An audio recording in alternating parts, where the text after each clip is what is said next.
Dios te hizo racional, pero te dio la capacidad de creer, de ejercitar la fe.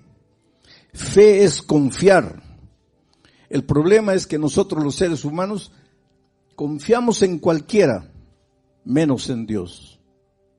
Cuando se trata de creer, a los seres humanos les creemos, pero cuando se trata de creerle a Dios ya no creemos. ¿Quieres un ejemplo? El otro día yo recibí en mi celular un mensaje y dice así: usted acaba de ganar un carro de $100,000. Necesitamos hacer los documentos para enviarle el carro. Por favor, depositen en esta cuenta $1,000 para la documentación. ¿Por qué se están riendo ustedes? Porque ya recibieron. ¿Y por qué existe ese tipo de mensajes? ¿Por qué? Porque hay gente que cree. Porque si nadie creyera, nadie se daría el trabajo de perder el tiempo mandando ese tipo de mensajes. Pero es que hay gente que cree. Ahora, si Dios le dice: hijo, entrégame tu corazón y tú vas a ver cómo yo voy a cuidarte, ¿será? No será. ¿Cómo será? Pero al otro le mandó los $1,000 rapidito. Esta noche vamos a aprender cómo enfrentar los momentos de dificultad y cómo nuestra vida está llena de dificultades. El texto para esta noche, primer libro de los Reyes, capítulo 17, a partir del versículo 12. Primer libro de los Reyes. Ahí está el texto. Voy a ir leyendo y comentando, pero primero voy a leer este versículo, después voy a contarles el contexto, para después entrar de nuevo a este versículo e ir yendo versículo por versículo hasta el 22. Dice: y ella respondió. ¿Quién es ella? La viuda de Sarepta. Una viuda que vivía en la tierra de Sarepta, en Fenicia. Y ella respondió. ¿A quién le respondió? Al profeta Elías. Vive Jehová tu Dios, que no tengo pan cocido, solamente un puñado de harina tengo en la tinaja y un poco de aceite en una vasija. Y ahora recogía 2 leños para entrar y prepararlo para mí y para mi hijo, para que lo comamos y nos dejemos morir. Ahora, ¿en qué circunstancias se escribió este versículo? Y eso es lo que les voy a contar como contexto, para que podamos juntos entender el texto que acabo de leer. El profeta Elías estaba vivo. Y el profeta Elías recibió un mensaje de advertencia para el rey. El rey de Israel en esos tiempos se había casado con una mujer llamada Jezabel. ¿Y sabes de dónde había nacido Jezabel? Justamente en Sarepta, en la tierra de Fenicia. Y ella llegó a Israel casada con el rey, trayendo sus costumbres paganas y sus dioses paganos. Y el rey se dejó contaminar por la cultura de la esposa y se olvidó del Dios Todopoderoso y empezó a adorar a los dioses paganos que la esposa trajo. Uno de esos dioses era Baal. Según la cultura de ellos, Baal era el dios de la lluvia, el dios de la tormenta. ¿Y cuál es el mensaje que Dios le entregó a Elías para llevar al rey Acab? Le dijo: mira, dentro de poco tiempo no va a llover más. No va a llover más hasta que tú reconozcas que has ofendido a Dios. Va a dejar de llover. Ahora, miren, atreverse a desafiar al dios Baal, porque el dios Baal era el dios de la lluvia. Y atreverse a decir que por voluntad de Dios va a parar de llover, eso era una afrenta terrible. Y la ira del rey se desató contra Elías, lo amenazó de muerte. La esposa Jezabel, cuando se enteró de la aberración, entre comillas, que había dicho Elías, también decidió enviar gente para perseguirlo y matarlo. Entonces Dios le dio una orden al profeta. Le dijo, vete al arroyo de Querit, allá una fuente de agua natural en las alturas. Y él corrió,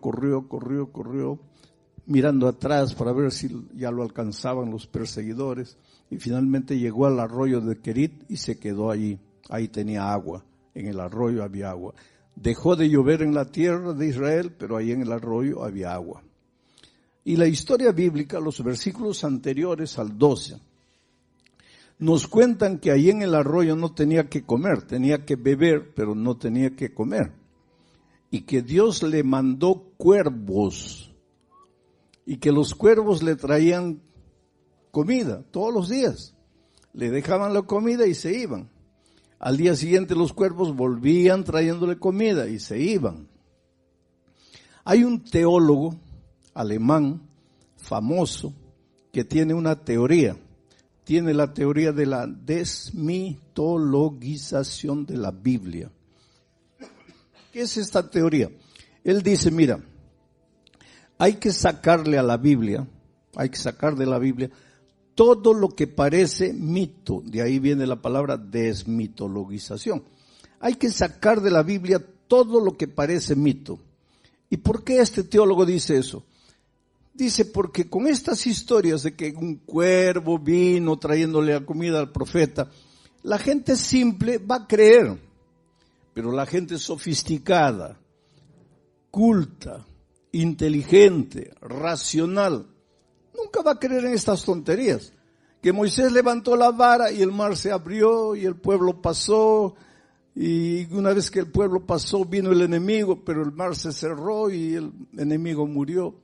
¿Quién va a creer eso? Que un cuervo trajo comida. ¿Quién va a creer eso?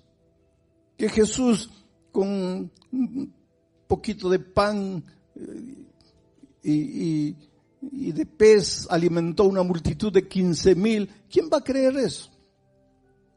Que el pueblo de Israel estaba muriendo de hambre en el desierto y Dios le hizo llover una comida extraña llamada maná. Este teólogo, un teólogo es alguien que estudia la Biblia, mucho. Dice, hay que sacar todas estas historias que parecen historias para niños, esto que parece mito, hay que sacar para que la gente culta, racional, pueda creer en la Biblia. Pero te digo una cosa, si tú a la Biblia le sacas todo lo que parece mito, no te queda nada. Porque la Biblia es un libro de milagros. Porque Dios es un Dios de milagros. Dios te hizo racional, pero te dio la capacidad de creer, de ejercitar la fe. Fe es confiar. El problema es que nosotros los seres humanos confiamos en cualquiera, menos en Dios. Cuando se trata de creer, a los seres humanos les creemos, pero cuando se trata de creerle a Dios ya no creemos. ¿Quieres un ejemplo? El otro día yo recibí en mi celular un mensaje y dice así: usted acaba de ganar un carro de $100,000. Necesitamos hacer los documentos para enviarle el carro. Por favor, deposite en esta cuenta $1,000 para la documentación. ¿Por qué se están riendo ustedes? Porque ya recibieron. ¿Y por qué existe ese tipo de mensajes? ¿Por qué? Porque hay gente que cree. Porque si nadie creyera, nadie se daría el trabajo de perder el tiempo mandando ese tipo de mensajes. Pero es que hay gente que cree. Ahora, si Dios le dice, hijo, entrégame tu corazón y tú vas a ver cómo yo voy a cuidarte, ¿será? ¿No será? ¿Cómo será? Pero al otro le mandó los $1,000 rapidito. ¿Te das cuenta cómo somos los seres humanos?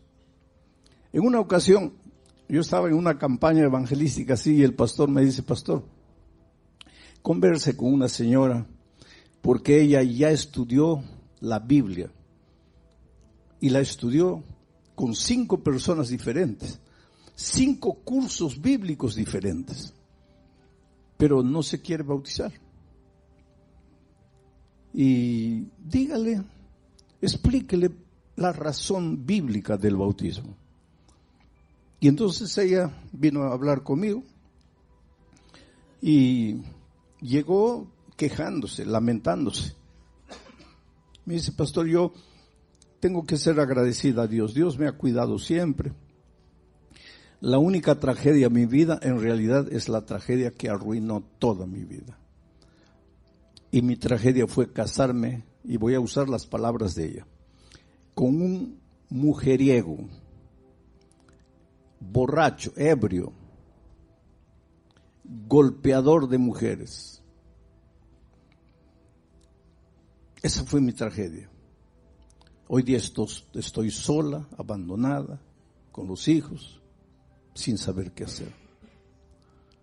Yo le hice una pregunta, ¿por qué dices que tu esposo era un mujeriego? Porque, pastor, me engañaba con todas las mujeres que veía en la calle, con mis vecinas, con mis mejores amigas. Le digo, pero respóndeme otra pregunta. Y cuando ustedes eran novios, ¿tú no viste ninguna característica de esos en la vida de él? Ah, sí, me dice, pastor, de novios ya me engañaba con mis amigas, con mis compañeras. ¿Y por qué te casaste? Es que él me prometía que nunca más me iba a engañar. ¿Y tú le creíste? Le creí, pastor.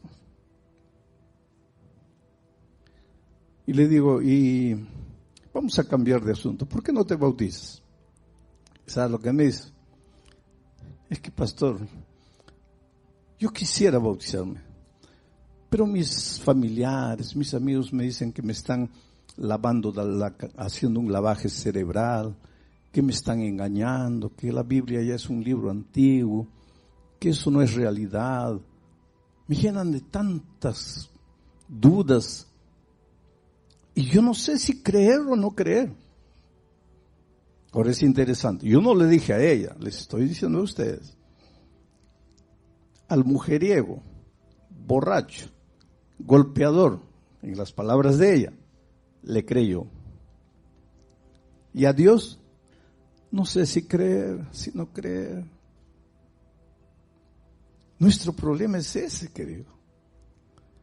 Que encontramos cosas en la palabra de Dios y las dudas como hormigas carnívoras van subiendo. Pero la palabra de Dios nos sacude. Dice que la Biblia es como una espada de 2 filos que entra y penetra. Y a veces de noche nos atormenta porque sabemos que está escrito, tenemos la Biblia abierta, leemos una vez, está correcto. Pero tengo miedo. Bueno, la viuda nos va a enseñar una gran lección esta noche. Elías se fue allá, fue alimentado por cuervos. Y aunque te parezca que esa es una historia para niños, no lo es. Es la realidad más hermosa de la Biblia. Cuando la razón no te alcanza, cuando las fuerzas no te solucionan el problema, cuando el dominio propio, cuando la lógica humana falla, por favor no te desesperes. Dale a Dios la oportunidad de ser Dios en tu vida, de hacer las maravillas que la ciencia no puede explicar. que ningún ser humano puede explicar. Porque milagros, ya dije, en los milagros Dios rompe las leyes de la naturaleza. Por eso el milagro no puede ser entendido por la lógica humana, porque va contra todo lo que es lógica. Pero si esta noche yo me pusiese a contarles a ustedes los milagros que Dios ha hecho en mi vida, pasaríamos aquí la noche toda y no terminaríamos. Yo trabajé 3 años en la selva. Fui misionero entre los indígenas de la Amazonía de mi país. 3 años. Dormí con ellos, dormí en el suelo, dormí en el árbol, caminé por la floresta. Muchas veces tenía que beber, otras veces no tenía que beber ni comer. Yo me acuerdo que muchas veces caminaba muriendo de sed, no había agua. Encontraba un charco lleno de renacuajos, ahuyentaba los renacuajos y me tomaba esa agua. Otras veces no había ni charco, había solo un lamazal. Me sacaba la camisa, colocaba lama, apretaba y las gotas que caían me las bebía. Por eso yo siempre digo, yo viajo por todos los países del mundo. Yo digo, la bacteria que quiere entrar a mi estómago tiene que pensar 50 veces, porque corre el riesgo de morir dentro de mí. Dios me envió a la selva para enseñarme a depender de Él. Y yo les podría contar milagro tras milagro, las cosas maravillosas que Dios ha hecho en mi vida. Y si alguna duda quedaba en mi mente con relación a milagros, cuando fui a la selva desapareció todo. Cuando encuentro esto, para mí no me resulta difícil creer, porque yo he vivido en mi propia experiencia eso. Entonces ahora sí, en ese contexto, él fue alimentado en el arroyo de Querit, Elías, por los cuervos, pero el agua se acabó. Y entonces Dios le dijo a Elías, ahora vete a Sarepta, la tierra de Jezabel, la esposa de Acab. En Sarepta, en los límites con Fenicia, también sucedió ese incidente de Jesús. ¿Se acuerdan cuando una mujer Ciro-Fenicia vino y le dijo, Señor, ayúdame? ¿Te acuerdas que Jesús dijo, no es bueno dar el pan de los hijos a los perritos? ¿Te acuerdas? Eso sucedió en esa tierra. Ahí era Sarepta y allí vivía una viuda pobre que, de acuerdo al relato, no tenía nada. Un poco de aceite, un poco de harina, y ella fue al campo a recoger leña para preparar un pan, comer ella y su hijo. Y en las palabras de ella, prepararse para morir porque ya no había más nada que comer. Entonces Dios viene a Elías y le dice, vete a Sarepta. Ahí hay una mujer a quien ya le he ordenado que te sustente. Pero Dios le dice, Elías, ve allá porque allá hay una mujer a quien ya le he ordenado. Pero ¿cómo le había ordenado? Porque ahora, cuando Elías llega a Sarepta y ve a la mujer recogiendo leña para hacer su último pan, Elías le dice, mira, por favor, prepárame un pedazo de pan, tráeme un poco de agua, que quiero beber. Entonces viene el texto, y ahora vamos a entrar a analizar un poco el texto. Y ella respondió. ¿Quién le habló? El profeta. ¿En nombre de quién? De Dios. Y ella respondió. Benditas las personas que cuando Dios habla responden. Benditas las personas que cuando oyen la voz de Dios toman una decisión. Ella respondió. ¿Qué es lo que respondió? Vive Jehová tu Dios que no tengo pan cocido. Solamente un puñado de harina tengo en la tinaja, un poco de aceite en una vasija, y ahora recogía los leños para entrar y prepararlo para mi hijo, para que lo comamos y nos dejemos morir. Es decir, esta mujer había llegado al límite de sus fuerzas, de sus recursos. Lo único que le restaba, en la opinión de ella, era la muerte. Vamos a morir. se acabó, ya no hay salida, este problema no tiene solución, vamos a morir, este es el último bocado, se acabó, ya no vale la pena luchar, ¿para qué luchar? Vamos a morir. ¿Por qué una persona delante de las dificultades de la vida? Yo te pregunto esta noche, ¿cuál es el drama que tú estás viviendo? La viuda de Sarepta vivía un drama económico, financiero, de sobrevivencia. No había pan, la harina se había acabado, el aceite se estaba terminando, no llovía, la tierra no producía, no se podía comprar nada. Desde el punto de vista humano, para ella, la muerte era la única salida, la única solución. Estaré predicando en esta noche para alguien que en su vida financiera cree que ha llegado al punto en que ya no tiene salida. Estaré predicando esta noche para alguien que en su vida profesional ha llegado a una situación extrema en que piensa que abandonar todo y largar y olvidarse de todo es la única salida. Estaré predicando para una familia, una pareja que han hecho de todo para solucionar el drama que viven y están llegando a la conclusión de que el divorcio es la única salida. Todos los días enfrentamos luchas en diferentes aspectos de nuestra vida. El sur del Brasil en estos momentos está siendo sacudido por la naturaleza. Hace una semana atrás, 10 días, llovió de tal manera que se inundaron ciudades enteras, una ciudad prácticamente desapareció y para remate ahora comenzó a llover hace 3, 4 días nuevamente sin parar.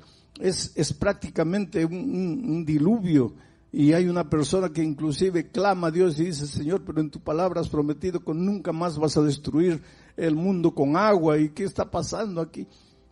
El país está viviendo una situación terrible allá en el sur del Brasil. Pero aquí en Ucrania hay gente que no sabe qué hacer, a dónde ir. La guerra está destruyendo y acabando con todo lo que tiene. Y si nos ponemos a hacer un mapa del mundo, veremos que por aquí hay una tragedia, por allá hay momentos en que pensamos que ya no hay salida, ya no hay solución. Ahora, ¿por qué esta mujer pensaba que no había salida? Porque, mira la respuesta.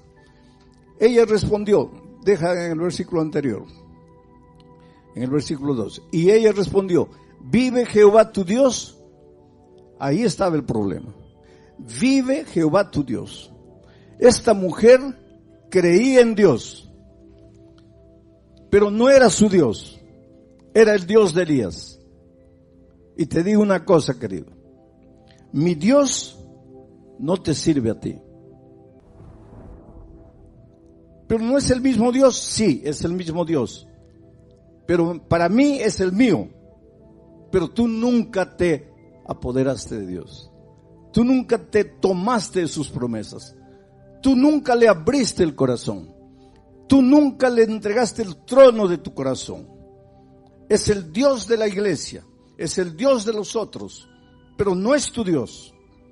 Y cuando Dios es teoría, es concepto, pero no es una persona que forma parte de tu experiencia diaria, en los momentos de crisis, tú vas a llegar a la conclusión de que la única salida es la muerte, porque Dios no es tu Dios. Interesante que el Salmo 23 dice: Jehová es mi pastor. No dice Jehová es nuestro pastor. No dice Jehová es el pastor de otros. Es mi pastor. Tienes que llegar en tu vida a un momento en que te apoderes tú personalmente de las promesas de Dios. En que dejes de creer que los conceptos bíblicos son apenas teoría. En que llegues a tomar los conceptos y hacerlos parte de tu experiencia diaria. Y para eso tienes que sacar el pie de lo conocido y entrar a lo desconocido, aunque lo desconocido te provoque temor. Vamos al siguiente versículo. Elías le dijo: no tengas temor. ¿Te acuerdas la noche que yo prediqué sobre el temor, el miedo? Cuando los discípulos estaban en alta mar, el problema no era la tormenta. ¿Había tormenta? Sí. ¿Había oscuridad? Sí. ¿Habían olas gigantescas? Sí. Pero nada de eso era problema. El problema era el miedo. Y cuando Jesús llegó y dijo, no tengáis miedo, el miedo desapareció y Pedro fue capaz de andar por encima del mar. Ahora encontramos aquí a una viuda pobre en una situación extrema, pensando que la única salida es la muerte. ¿Por qué? Porque el Dios de Elías no era su Dios. Ella no tenía una experiencia personal con Dios. Y por eso su corazón estaba lleno de temor. Y por eso Elías, en el nombre de Dios, le dice, no tengas temor. Pero tú solo no vas a tener temor cuando el amor que es Dios, el amor eche fuera el temor. Cuando Jesús entre a tu vida, cuando tú tengas un compromiso personal con Dios, cuando Dios deje de ser Dios y se torne tu Dios, y que tú vivas con Él una experiencia personal, inédita, inexplicable. El otro día una persona que estaba conociendo el Evangelio y en cuya vida Dios estaba haciendo maravillas, me dijo, triste, pastor, mi familia cree que me estoy volviendo loco, pero es que ellos no entienden lo que Dios ha hecho en mi vida. Ellos no entienden lo que Dios ha hecho en mi vida. Oh querido, esta es la más linda realidad. Dios va a hacer cosas en tu vida y no te atrevas a contarlo, porque los otros no van a entender. Y si tú no has entendido todavía, es porque Dios todavía no es tu Dios. Pero cuando Dios sea tu Dios, tú vas a ver las cosas maravillosas que Dios va a hacer por ti. Milagros. Y milagros no se comprenden, milagros se aceptan por fe. Elías le dijo, no tengas temor. Ve y haz como has dicho. Pero hazme a mí primero de ello, el aceite y la harina, una pequeña torta cocida debajo de la ceniza, y tráemela, y después harás para ti y para tu Dios. ¿Qué es lo que Elías estaba diciendo? No era para Elías en realidad. Lo que Dios estaba diciendo, mira hijo, en lugar de pensar primero en tus necesidades, entrégame tu corazón, cree en mí, confía en mí. Y la mejor manera de demostrar tu confianza en mí es que me vas a colocar a mí en primer lugar. Prepara el pan y tráemelo a mí. Y después vas a preparar para ti y para tu hijo. Esto es colocar a Dios en primer lugar. Es interesante que Génesis 1:1, el primer versículo de la Biblia, dice así: en el principio Dios creó los cielos y la tierra. Pero leemos el verso y no pensamos, no reflexionamos. Pero mira lo que dice. En el principio Dios. Después que Dios fue colocado en el principio, viene el verbo crear. Dios creó la acción. Y el resultado, cielos y tierra. Todos nosotros queremos los cielos y la tierra, pero nadie coloca a Dios en el principio. Si Dios no está en el principio, no hay cielos ni tierra. El crear sin Dios en el principio no tiene sentido. Tienes que colocar primero a Dios. Y eso es lo que Elías le dijo a la viuda: colócame a mí primero y después vas a ver. Siguiente verso. Porque Jehová, Dios de Israel, ha dicho así: la harina de la tinaja no escaseará, ni el aceite de la vasija disminuirá, hasta el día en que Jehová haga llover sobre la faz de la tierra. Jehová ha dicho así. Oh querido, puede haber la cantidad de dificultades y problemas delante de ti que tú puedas imaginar. Nada va a ser capaz de derrotarte. Primero, si colocas a Dios en primer lugar. Y después, si crees en lo que Dios ha dicho. Y lo que Dios ha dicho está en la palabra de Dios. Es por eso que tienes que estudiar la Biblia. No creas lo que los otros te dicen. Cree lo que tus ojos ven que está escrito en la palabra de Dios. Cuando alguien pretende enseñarte alguna cosa, que confirma tú con tus ojos que eso está escrito en la palabra de Dios. No creas al ser humano, cree en la palabra de Dios. Y es por eso que estas noches estoy colocando el texto, para que vean que yo estoy explicando el texto, estoy exponiendo el texto, pero es el texto que dice esto. Jehová Dios de Israel ha dicho, y cuando Jehová Dios de Israel lo dice, puedes creer, puedes sacar el pie del barco y colocar el otro pie en el agua y no te vas a hundir.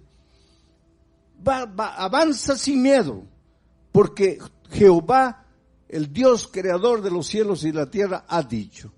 Versículo 15. Entonces ella fue, y aquí está el problema con muchos. Está bien, escuchan la palabra de Dios, qué bonito, qué maravilloso, amén, qué extraordinario, pero no das este paso. Ella no se quedó escuchando la palabra de Dios y dijo, qué bonito, qué maravillosa promesa de Dios. No, ella fue e hizo. La palabra de Dios no te ayuda si tú no vas y la practicas. Si tú no colocas en acción lo que la teoría dice. Ella fue e hizo como dijo Elías.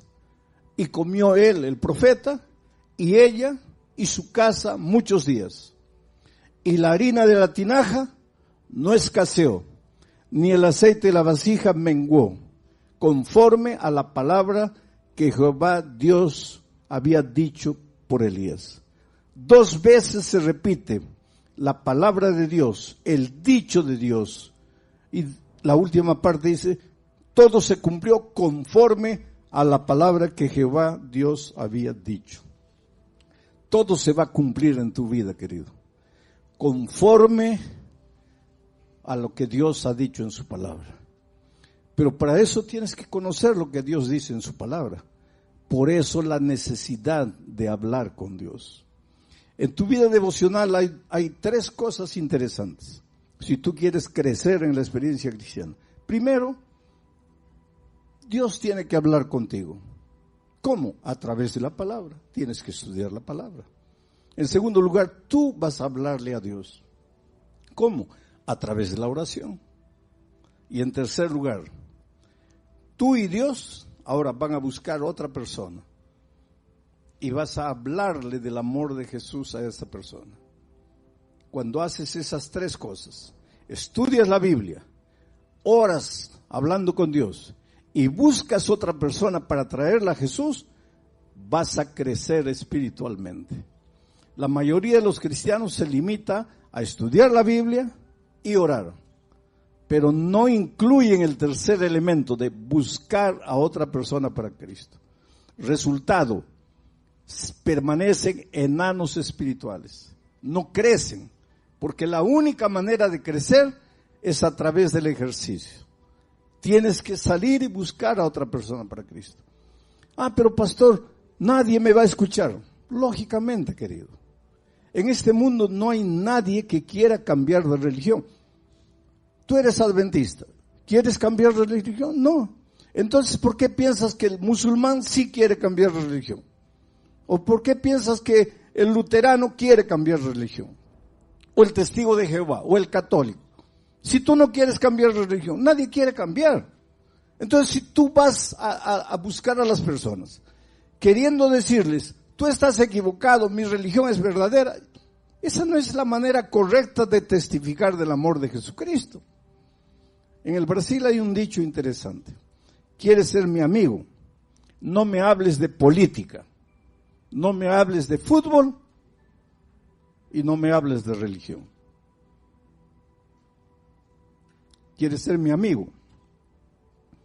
No me hables de política, que soy de derecha, de izquierda.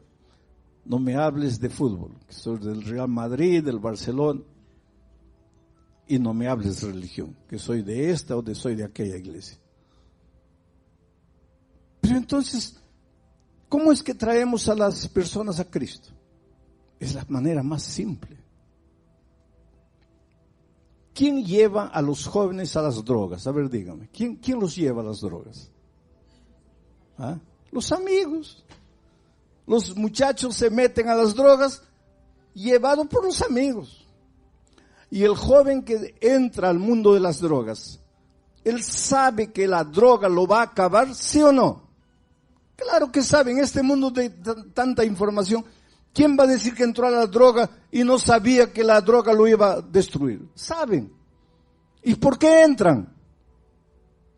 Por el amigo. ¿Y tú por qué no puedes traer a alguien para Jesús? Porque en lugar de llegar a las personas y hacerte amigo de las personas y conquistar el amor de las personas y amarlas, tú vas queriendo cambiarles la religión. Y nadie quiere cambiar de religión. La amistad. Miren, la viuda de Sarepta al comienzo, cuando llegó Elías, estaba toda triste, compungida, voy a morir, solo tengo un poco de aceite, no tengo nada, se acabó la vida. Se encontró con Elías, le dijo, ¿tu Dios? Elías dijo, no, mi Dios no te sirve a ti, tú tienes que apoderarte de la promesa divina. Y ella dijo, yo acepto, y con fe fue, y preparó el pan, y el aceite no disminuyó, y la harina no acabó. Ella hizo conforme al mandato de Dios, y la palabra de Dios se cumplió en su vida. Mi querido amigo, mi querida amiga, no sé en qué país estás, dónde estás, tal vez en este momento estoy hablando contigo allá en la cámara, estás en el lecho de un hospital, en la celda de una prisión, solo en tu casa, acostado en tu lecho. Tal vez estás desesperado sin saber qué hacer, pero yo te digo una cosa, tú eres lo más precioso que Dios tiene en esta vida. Esto ya les he repetido esta semana, no es frase bonita de predicador, esta es la más pura realidad, cómo Dios te ama. En una ciudad llamada Cuiabá, allá en el Brasil, en la carretera hay una curva llamada la curva del diablo, porque es una curva cerrada y si tú entras a mucha velocidad te pasas y abajo está la boca del infierno y ahí nadie te saca. Tú echas una piedra y tienes que contar hasta 20, 30 para escuchar el sonido de la piedra llegando abajo. Un hombre que fue infiel a su esposa. La esposa le dijo, no quiero más vivir contigo. Los hijos le dijeron, nos vamos con mamá porque tú no fuiste un buen esposo, no fuiste un buen padre. Como consecuencia de esa situación familiar, los negocios se fueron a pique. Para que prosperes en cualquier área de la vida, tienes que tener paz en tu corazón. Si tú no tienes paz en tu corazón, vas a ser un mal empleado, un mal empresario, porque no tienes paz en el corazón. Ese hombre, ahora complicado en su vida familiar, se complicó en la vida financiera, se llenó de deudas. Y un día pensó, lo único que me resta es morir. Y agarró la camioneta y subió la carretera para bajar a toda velocidad y lanzarse al abismo con el carro. Mientras subía, prendió la radio, cualquier radio, y por esas cosas divinas, no hay coincidencia, hay propósitos divinos. Por esas cosas divinas, prendió en una emisora llamado Radio Nuevo Tiempo de Brasil, Radio Novo Tempo. Y por esas cosas de la vida, quien estaba predicando en ese momento era yo. Y por esas cosas divinas, la frase primera que él oyó fue: si crees que la única salida para ti es la muerte, espera un poco. La muerte no es salida para nada. Tú no fuiste creado para morir. Tú fuiste creado para vivir. Tú eres el fruto de un Dios de vida. Y si la vida no está funcionando como tú quieres, es porque tú te has olvidado del Dios de la vida. Entonces, en lugar de pensar en acabar con tu vida, entrégale tu corazón a Jesús. Dile: Señor, yo humanamente lo he perdido todo, lo he destruido todo. Por primera vez en mi vida, y tal vez porque ya no me queda otra cosa, te voy a dar un voto de confianza. Haz por mí lo que yo no puedo hacer por mí mismo. Y esas palabras impactaron su corazón. En primer lugar, él dijo: ¿quién es este hombre? En segundo lugar, ¿quién le contó mi historia? Este hombre me está hablando a mí. Yo soy el que destruyó mi familia, mi vida financiera. Yo soy el que está subiendo aquí para matarme. ¿Quién le dijo a este hombre? Eso lo impactó tanto que cuando llegó arriba, recostó el carro, salió de la carretera, inclinó el cuerpo encima del volante y lloró, lloró y lloró. Y el otro día ya les dije que a veces pienso que las lágrimas Dios nos ha dado para lavar la basura interior que nos está matando. Pero él no solo lloró, él habló con Dios a gritos y dijo: Señor, yo soy el hombre que este hombre que está hablando está describiendo. Estoy perdido. He venido aquí a matarme, pero tú eres Dios de vida. Tú me creaste. Entonces dime, ¿qué quieres de mí? Y cuando él estaba gritando eso, yo en el sermón decía: simplemente entrégale tu corazón a Jesús. Y ese hombre ahí donde estaba le dijo a Dios: Señor, yo no sé qué es entregarme a Jesús, pero aquí estoy, aquí me entrego. Al final descubrió que era la emisora Radio Nuevo Tiempo, escribió a la emisora lo alcanzó. Hoy día es un miembro de iglesia feliz, ha restaurado su matrimonio, está restaurando sus empresas, porque cuando Dios te restaura, te hace completamente de nuevo. Pero no puede hacer nada en tu vida por la fuerza. Tú tienes que querer, tú tienes que decir sí. Aunque tengas que decirle: Señor, yo no entiendo, por ejemplo, ¿por qué este pastor me pide que me levante y vaya adelante? No lo entiendes. No lo entiendes hoy. Un día lo vas a entender.